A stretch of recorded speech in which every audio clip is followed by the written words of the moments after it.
Well, it just goes to show you that the Cold War is over and relations have certainly improved in some areas with Russia. But the game of espionage continues on for most all countries. Political leaders always want to know the behind-the-scenes story. Is what is being told to them across the diplomatic table the truth?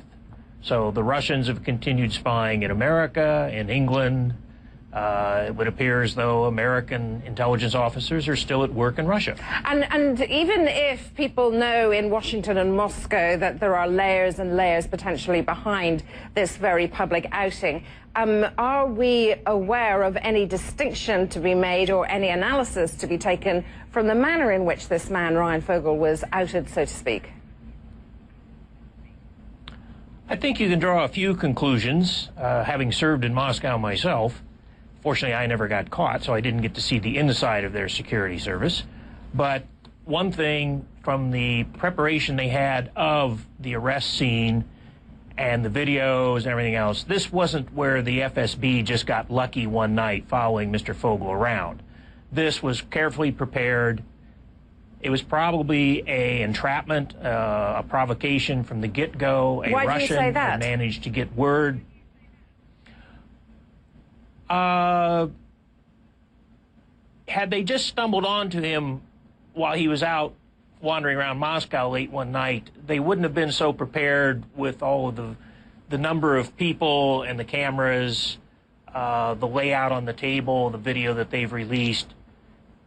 This would have been, I'm about 90% certain, right from the get-go, this was a provocation, i.e. the Russians do this because they want to know who are the CIA people, what's the MO that's being used these days. So in this letter, they certainly learned about the use of the Internet.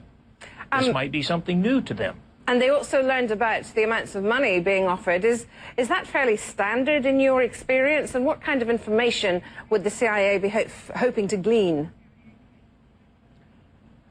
Well, for that kind of money, this certainly wasn't some sergeant working down in the basement. If you're talking about $1 million a year, clearly whatever was said in the opening contact to the Americans would have certainly made clear that he was at least a senior official, perhaps in the FSB or the Foreign Service, the SVR, and that he had a lot of very important information. Responding to a volunteer like that is always considered very risky, and no one ever responds to most of such volunteers. So you got to think it's worth the candle to take the risk.